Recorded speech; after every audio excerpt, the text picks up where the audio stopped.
Dans cette vidéo, on va aborder ensemble les 15 façons d'investir dans l'immobilier. Parce que oui, vous pouvez acheter des appartements comme 95% des investisseurs, mais il y a aussi plein d'autres façons d'investir dans la pierre. Chacune avec des principes différents, des avantages et des inconvénients différents, et certaines de ces catégories s'adressent plutôt à des investisseurs débutants, complètement novices dans le domaine, alors que d'autres sont plutôt réservés à des investisseurs confirmés. Et si vous suivez cette chaîne YouTube et que bien évidemment vous y êtes abonné, vous savez qu'il ne faut jamais mettre tous ses œufs dans le même panier, et ça vaut aussi à l'intérieur de l'immobilier, puisqu'entre l'habitation, les locaux commerciaux, les terrains, il y a énormément de façons d'investir dans l'immobilier et de diversifier son parc immobilier. Et voici donc les 15 possibilités qui s'offrent à vous. C'est parti.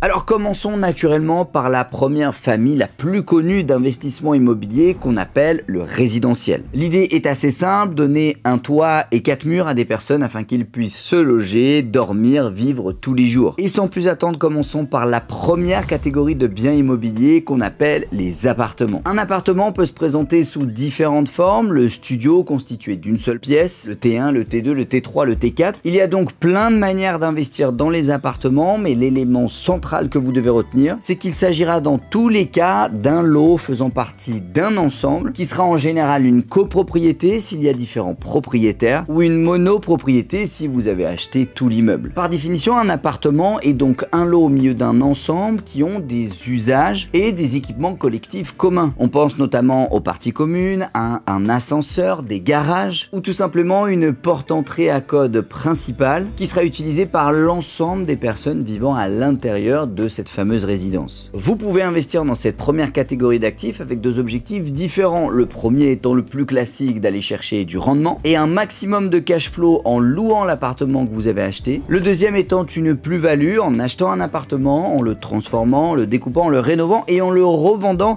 afin de générer un maximum de plus-value. Les avantages que vous aurez à acheter un appartement sont tout d'abord le prix. À l'échelle du territoire français, des appartements, il y en a partout, absolument dans toutes les villes, toutes les villages, et il y a tous les prix. Sachez qu'en province, il est assez facile d'arriver à trouver un appartement pour un prix inférieur à 50 000 €, ce qui vous fera une mise de départ et pourquoi pas un premier projet plutôt raisonnable. Si on devait définir maintenant les inconvénients de ce premier type d'investissement, c'est que par définition, les loyers sont plutôt faibles, surtout si vous allez chercher du rendement un petit peu par effet de conséquence, et vous le verrez au fur et à mesure de vos recherches, vous vous orienterez vers des appartements en province, et en s'orientant vers des appartements de province, vous aurez des loyers qui dépasseront rarement les 1 000 € par mois, quel que soit le nombre de mètres carrés. Et enfin, deuxième inconvénient, qui pour moi n'est pas des moindres, c'est tout simplement le fait d'être en copropriété. Que l'entretien des parties communes, la rénovation de la cage d'escalier, ou encore la fuite au niveau de la toiture, soit des dépenses qui soient gérées collectivement, et donc soumis aux fameuses assemblées générales des copropriétaires, avec un facteur humain qui est pas toujours facile à gérer, et qui constitue selon moi un véritable inconvénient à cette catégorie d'actifs. Deuxième catégorie d'actifs, ce qu'on va appeler la maison ou le pavillon. Ici, un petit peu comme son nom l'indique, l'idée va être d'acheter un lot individualisé, en général avec un bout de terrain, même si, petite parenthèse, il existe des maisons qui sont en copropriété, ce sera en général le cas des lotissements, qui vont avoir des équipements communs tels que le portail, le chemin d'accès ou encore un parking. Par définition, en France, le marché des maisons est très prisé par ce qu'on appellera les primo-accédants, c'est-à-dire ces personnes en général de moins de 30 ou 40 ans qui ont vécu en appartement en tant que locataire pendant un certain nombre d'années, qui ont ensuite décidé d'acheter leur maison pour y faire grandir leur famille, dans la majorité des cas en première couronne d'une grande ville, et ce sera donc un marché très prisé par des gens qui achètent pour vivre à l'intérieur de leurs biens. En tant qu'investisseur, les avantages d'investir dans cette catégorie d'actifs, c'est tout d'abord la possibilité de division, c'est d'ailleurs une des principales opérations de marchand de biens qui sera effectuée en province, d'acheter un lot d'une maison et d'un terrain, de découper le terrain, de le vendre de manière individuelle et de revendre la maison d'un autre côté, qui vous permettra, si vous calculez bien votre coût en général, de générer une plus-value à 6 chiffres, et ce encore plus si le terrain adjacent à la maison est un terrain constructible, on en reparlera un petit peu plus tard. Deuxième avantage, si vous souhaitez acheter une maison pour la louer, c'est que le public sera plus aisé, et en général, qui dit public plus aisé, dit taux de remplissage plus important et surtout impayé plus faible, avec moins de gestion locative et moins de choses à faire au quotidien. Enfin, troisième avantage, c'est clairement une catégorie d'actifs, si vous décidez d'en acheter, de les rénover, de les transformer et de les revendre, vous pourrez assez facilement générer une plus-value importante, et ce parce que c'est un marché assez tendu où il y a une pression acheteuse qui est très bonne. Inconvénient cependant, dans un premier temps, pensez au budget. Il faut savoir qu'en achetant une maison, vous en aurez forcément pour plus cher qu'en achetant un appartement. Deuxièmement, si vous vous orientez vers cette catégorie d'actifs dans un objectif locatif, sachez que le risque reposera sur un seul lot, donc un seul loyer, donc 2 salaires qui viennent à l'intérieur du foyer qui vous payent le loyer, et donc par définition, la dilution du risque sera beaucoup plus faible que si vous achetez un immeuble avec 4 appartements, et donc le risque global sera divisé par 4 personnes sur 4 loyers. Et enfin, dernier inconvénient qui pour moi n'est pas des moindres, c'est un marché qui est très prisé encore une fois des primo-accédants, et par définition, quelqu'un qui veut acheter sa maison pour vivre à l'intérieur sera toujours prêt à y mettre plus d'argent que vous en tant qu'investisseur, et c'est pour ça qu'il sera en général compliqué de négocier fortement cette catégorie de biens immobiliers. Troisième catégorie d'actifs que vous pouvez acheter au sein de la famille résidentielle, ce qu'on appellera les demeures de prestige. Une demeure de prestige, par définition, c'est une résidence, et il peut s'agir ici d'un appartement, mais en général d'une maison, une longère, voire même un château, qui rentre dans la catégorie de ce qu'on appellera les biens de luxe, voire même de l'ultra-luxe. Ici, ce sera très difficile d'aller chercher une demeure de prestige à moins de 400, 500, 600 000 euros en province, et cela pour monter à plusieurs dizaines de millions d'euros si on parle de la Côte d'Azur ou des grandes villes. Comme son nom l'indique, vous allez ici vous adresser à une clientèle très particulière, de personnes qui sont fortunées et qui ont l'habitude en général d'habiter dans un logement avec de très belles prestations, que ce soit au niveau architectural mais également au niveau de l'aménagement intérieur, des meubles, de la cuisine, bref tous les aspects du bien immobilier qui seront haut de gamme. Et vous pouvez décider d'acheter ce type de résidence pour faire de la location, ce sera en général d'ailleurs de la location courte durée pour avoir un petit peu de rentabilité, ou alors dans un objectif de revente après transformation, rénovation. Les avantages de cette troisième catégorie d'actifs, c'est tout d'abord qu'il y a un énorme potentiel en opération de marchand de biens. Dites-vous que vous allez vous adresser à une clientèle haut de gamme, et par définition, qui dit haut de gamme, qui dit aversion totale pour les travaux. Une personne qui est prête à mettre 3, 4, 5 millions d'euros dans une demeure de prestige, en général, elle n'a pas du tout envie de se coltiner les travaux et la gestion des artisans. Et si vous, en tant que marchand de biens, vous décidez d'acheter une demeure de prestige, de la rénover et de gérer tout cet aspect-là, vous aurez la possibilité, je peux vous le garantir, de générer des plus-values à 6 chiffres. Inconvénient de cette catégorie d'actifs, tout d'abord le budget. Ce sera encore une fois compliqué de trouver une demeure de prestige à moins d'un demi-million d'euros. Et deuxième inconvénient également, le financement. Si vous allez voir une banque pour lui expliquer que vous allez acheter un château, le rénover et ensuite dans l'objectif de le revendre à un milliardaire italien, eh bien dans la grande majorité des cas, je peux vous le dire, mis à part avoir une grosse assise financière ou beaucoup d'apports pour votre projet, la banque ne vous suivra pas. Quatrième et dernière catégorie de cette première famille résidentielle, ce qu'on va appeler les résidences services. Que ce soit les résidences vacances, les résidences étudiantes, les résidences seniors ou encore les maisons de retraite, il s'agira ici d'acheter un appartement au sein d'une résidence commerciale qui est en général très marketée, pensez à Pierre et Vacances ou à tout un tas de résidences étudiantes ou de résidences services qui, au-delà de louer un bien immobilier derrière, ont un vrai service proposé tel que le ménage, la blanchisserie, une salle de sport qui seront inclus à l'intérieur de leur location en plus de celle d'un appartement. Par définition, ici on parlera dans 90% des cas d'un programme de défiscalisation pour acheter ces appartements, c'est-à-dire qu'en échange d'avoir acheté ce que l'État considère comme un service rendu à la société, vous allez bénéficier de certains avantages fiscaux, notamment de l'exonération fiscale d'une partie de vos revenus. C'est une sorte de deal en fin de compte entre l'État français et l'investisseur qui va acheter quelque chose qui a une vraie utilité, en échange duquel il ne paiera pas d'impôt sur une partie des revenus qu'il aura générés. L'inconvénient majeur de ce type de placement immobilier, et ici volontairement je commence par les inconvénients avant les avantages, parce que vous l'avez compris, je pense, je ne suis pas un fan de ce genre de placement immobilier qui en général, si on fait les calculs mathématiques jusqu'au bout, n'est pas rentable pour l'investisseur. Si vous mettez les plus et les moins les uns en face des autres, vous aurez tendance à ne pas gagner tant d'argent que ça malgré le cadeau fiscal qu'on vous présente sur le plateau. Et ça pour une raison très simple, c'est que dans ce genre de résidence, les promoteurs vendent sous forme de lot tout entier les appartements, et vous avez par exemple votre banque qui va vous proposer ce programme de défiscalisation mais qui a 15 appartements à vendre à l'intérieur de la résidence, et les programmes fiscaux sont établis sur des durées définies, ce qui veut dire que tout le monde va acheter en même temps mais aussi tout le monde va revendre en même temps. Et comme vous suivez cette chaîne YouTube, vous le savez, plus l'offre d'un actif est importante, plus le prix aura tendance à partir partir vers la baisse. C'est en général pour ça qu'on aura du mal à revendre ce type de placement immobilier, qui d'ailleurs au moment où vous l'aurez acheté, faites bien les calculs en amont, sera difficile à autofinancer, puisque de base vendu très cher à l'entrée. Avantage cependant, s'il y en a un, c'est que le taux de carence est très faible pour ce type d'investissement, puisqu'il y a une demande très importante pour les résidences-services, que ce soit les résidences étudiantes ou les résidences pour personnes âgées, et même si le loyer en face de votre mensualité de crédit sera rarement équivalent, et plutôt en faveur d'ailleurs d'un manque de loyer par rapport au crédit, vous aurez un taux de remplissage quasi de 100% dans ce genre de résidence. Passons maintenant à la deuxième famille de biens immobiliers qui regroupe l'ensemble de ce qu'on appelle l'immobilier commercial. Au sein de cette grande famille, j'aimerais commencer par la 5e catégorie de biens immobiliers que vous pouvez acheter, qu'on appellera les pieds d'immeubles. Ce sont ces locaux commerciaux qui sont situés en général en centre-ville, au pied des immeubles, et qui vont être occupés par des commerçants, des artisans ou des boutiques de centre-ville, là où vous allez vous balader le samedi après-midi pour faire du shopping. Les pieds d'immeubles, ce qu'on va également appeler les bas d'immeubles, c'est une niche de l'immobilier commercial qui est très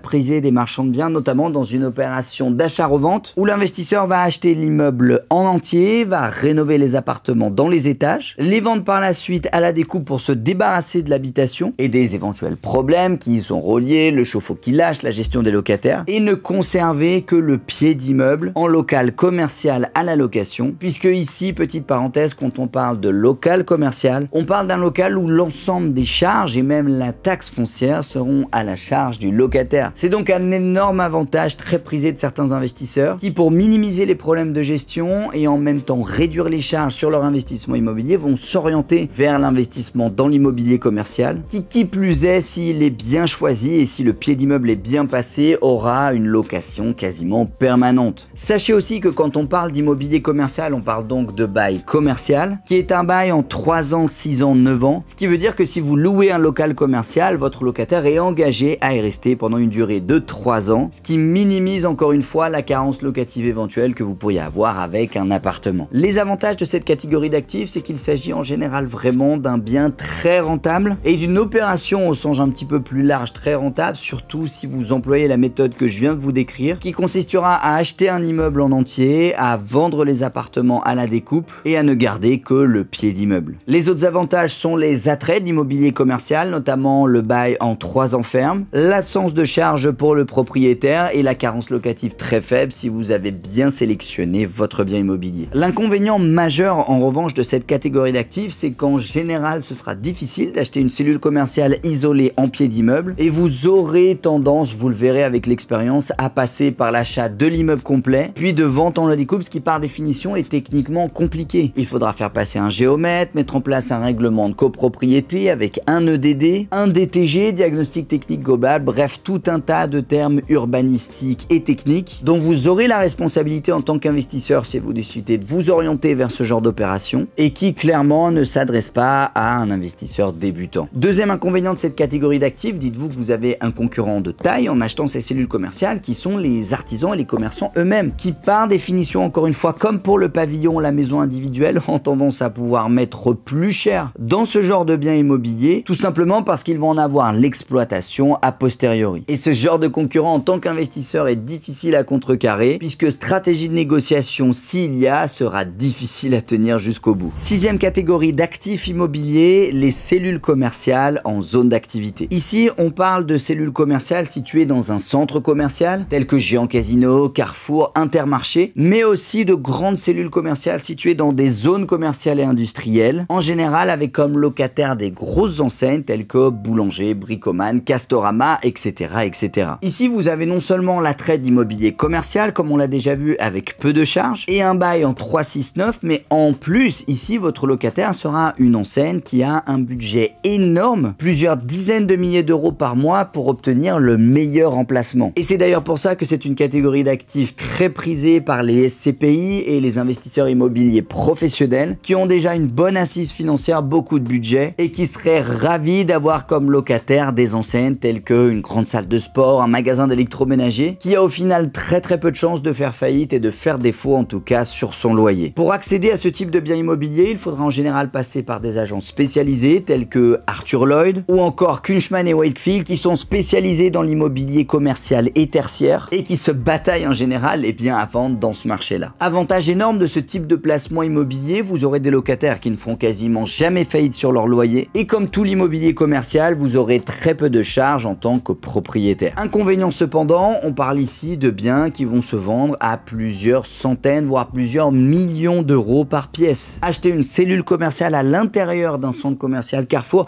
c'est par définition la garantie qu'il y aura énormément de passages devant votre cellule. Donc derrière, certes, vous aurez un loyer qui est important, mais vous aurez malgré tout un prix à l'achat très cher. C'est un marché sur lequel il n'y a quasiment aucun investisseur particulier et où les SCPI se bataillent tous les deals. Et sachez les amis qu'une SCPI, elle est très contente de faire des opérations à 6% de rentabilité, là où nous, en tant qu'investisseurs particuliers, on ira chercher du 8, du 10, voire même du 12% à l'année. Septième catégorie d'actifs immobiliers, ce qu'on appellera les locaux industriels et les entrepôts. Ici, on parle vraiment d'une niche très petite qui va consister à acheter un entrepôt, que ce soit pour une entreprise de BTP pour y stocker ses tractopelles et ses machines, ou alors une entreprise de transport avec une flotte de 40, 50, 100, 200 camions, ou même certaines boîtes spécialisées dans la logistique qui vont avoir besoin d'espace avec un grand nombre de mètres carrés, beaucoup de parking et donc par définition c'est ce qu'on appellera un local industriel. Ici de la même manière un petit peu que les cellules commerciales en zone d'activité, ce seront des agences bataillées qui vont se disputer les mandats et c'est encore une fois une manne très convoitée puisqu'on parlera de loyers dépassant largement les 10 000 euros par mois. Imaginez, ça veut dire qu'en achetant un local industriel et en le louant 10 000 euros par mois, même en ne faisant aucun autre placement immobilier, vous aurez la possibilité, une fois que votre bien soit payé, d'encaisser tous les mois 10 000 euros de revenus avec un seul locataire, qui plus est un locataire qui fait probablement des millions d'euros de chiffre d'affaires et qui n'a donc quasiment aucune chance de faire défaut sur son loyer. Si cette catégorie de biens immobiliers vous intéresse, je vous invite à fortement vous intéresser au secteur, que ce soit microéconomique à l'échelle locale, mais surtout macroéconomique. Est-ce que vous êtes situé à côté d'une autoroute? Est-ce que vous êtes sur une voie d'accès pour les poids lourds venant de la Belgique, de l'Allemagne, du Luxembourg? Tout ça, dans le cadre de l'achat d'un local industriel, va avoir une importance énorme. Et surtout qu'ici, si vous n'avez pas de locataire à mettre en face de votre bien immobilier, vous aurez des mensualités de crédit et une taxe foncière très salée à payer de votre poche. Les avantages de cette septième catégorie d'actifs, tout d'abord, vous pouvez diviser un entrepôt afin de le louer à deux personnes différentes et de faire deux entrepôts plus petits. C'est la stratégie d'une certaine catégorie d'investisseurs. Deuxième avantage, vous aurez accès à une très bonne rentabilité, à l'inverse des cellules commerciales en zone d'activité, où en général, ce sera difficile d'aller chercher des rendements supérieurs à 4-5% l'année. Ici, pour les locaux industriels, la niche de personnes qui achètent ce genre d'actifs est beaucoup plus petite et donc des rendements plus élevés pour ceux qui décident de franchir le pas. Troisième avantage, les baux d'immobilier industriel, de la même manière que les baux commerciaux, inclut que l'ensemble des charges seront bien pour la partie locataire et vous aurez donc très peu de charges à payer en tant que propriétaire d'un local industriel. Maintenant, de l'autre côté de la balance, voyons les inconvénients et le premier qui me vient en tête, c'est bien évidemment le prix. Pour un entrepôt de 2000, 3000, 4000 mètres carrés, on parlera de plusieurs millions d'euros à l'achat et c'est clairement une catégorie d'actifs qui est très prisée des SCPI et pas du tout des investisseurs particuliers qui en général n'auront pas l'assise financière